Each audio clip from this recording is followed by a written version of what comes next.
크게 회색깔, 붉은 색깔 중에서도요 빨간 색깔이 있고 그다음에 핑크 색깔이 있어요. 푸르딩딩한 푸른 오래된 푸르딩딩한 회색깔이 있어요. 그리고 또 뭐 있나요? 보라색? 보라색 정도가 있겠죠. 자, 이 정도가 있는데 중화하는 것만 얘기를 해드릴게요. 자, 회색일 경우에는요 이게 참 애매하게 해요. 회색도 검정에 가까운 회색. 검정에 가까운 회색은요 노랑이나 주황으로 그거 하시면 좋아요. 근데 디자인이 이것도 어느 정도 나와주면 괜찮은데 노랑이나 주황을 했을 때 중화를 했을 때 효과가 색깔 변화만 일어나는 것만으로도 괜찮으면 괜찮아요. 디자인이 엉망이라든가 눈썹이 많이 모여 있다거나 뒤로 많이 갔다거나 위로 한쪽은 올라갔다거나 대칭이 안 맞을 경우에는요 이럴 부분은 레이저로 빼셔야 된다고 저는 판단이 됩니다. 레이저도 좋은 방법은 아닌데요 최상의 방법이죠. 회색 같은 경우나 검정 같은 경우에는 레이저가 가능해요. 왜냐하면 회색을 버블검으로 했을 경우에는 버블검은 레이저가 잘 안 먹어요. 오히려 버블검으로 덮었을 시 레이저를 다음에 할 때는 더 고생을 많이 합니다. 그렇기 때문에 버블검 시술은 단독 시술은 자제해 주시는 게 좋고요. 섞었을 때 색소 배합할 때는 버블검을 한 방울에서 두 방울 정도 중화 색소를 섞어 주시는 게 좋아요. 많이 섞는 것도 좋지 않습니다. 붉은 계열의 눈썹에 포함되는 브라운 같은 경우에도요.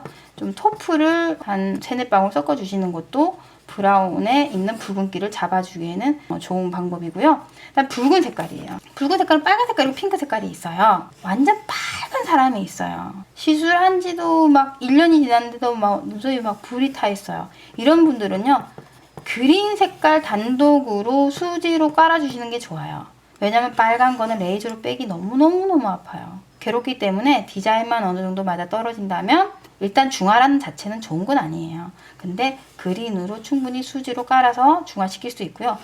핑크 정도가 된다면 이거는 카키 브라운에다가 올리브 그린을 2-3방울 정도 떨어뜨려서 시술을 하시면 중화가 되십니다. 카키 브라운에다가 또 명도 조절을 하기 위해서는요. 카키 브라운에다가는요. 다크 브라운 1-2방울 정도 넣어주시는 것도 괜찮아요. 명도 조절하기 위해서는 다크를 너무 많이 섞어주시면 오히려 색소가 회색깔로 변할 수 있는 우려가 있기 때문에 초보분들은 저는 다크를 좀 안 권할게요. 제가 최근에 보니까 다크를 너무 남용을 해요.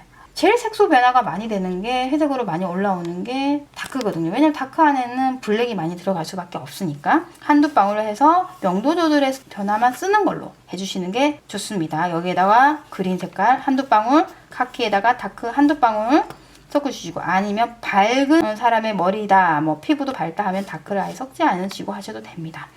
그리고 이제 푸르딩딩한 눈썹은요 회색인데 아주 오래됐어요. 10년, 20년 더 됐어요. 그러면 이런 거는 중화와 그냥 색소가 같이 원터치로 들어갑니다. 이럴 때는 버블검을 한 2-5방울 섞어줘요. 원래 있는 눈썹 색깔에 브라운이면 브라운에다가 토프 정도 섞어주시고 버블검도 2방울 정도 섞어주셔도 되고요. 아니면 라이트 브라운에서 다크를 라이트 브라운 7, 다크 3 정도 해서 버블검을 섞어주셔도 푸르딩딩한 회색은 원터치로 다 해결이 됩니다. 보라색 같은 경우에도 짙은 잘 이런 분 없는데 막 남보라 같은 느낌이 나는 사람이 있어요. 남보라 완전히 보라 색깔이 있는데 이런 거 같은 경우에도요. 노랑을 섞어주시거나 토프를 섞어주셔서 하시면 되는데 일단은 레이저로도 가능해요. 너무 짙은 중화라는 기본은요. 너무 짙은 눈썹이 당겨져 있는 눈썹은요. 중화라는 자체가 디자인을 변할 수 없기 때문에 무의미해질 수 있어요. 색깔 변화예요. 중화는. 그죠? 그렇기 때문에 레이저 받을 수 있는 거는 레이저를 받으십시오. 다시 얘기하지만 레이저는 좋은 방법은 아닙니다. 하지만 최선의 방법입니다. 색깔 변화를 할 수 있는 방법이기 때문에 그런 다음에 2-3번에 빠지시면 좋지만 어떤 분은 7번, 8번씩 빼다 보니까 나이 드신 분은 레이저 받고 다시 시술하는 데까지 걸리는 시간이 못해도 막 10개월에서 1년까지도 걸리더란 말이죠. 그러니까 한 번 잘못했을 때의 데미지는 이렇게도 큽니다. 그래서 제가 오늘 피부를 설명을 해드린 거예요. 피부가 그만큼 알아야 된다는 거죠. 중요하고요.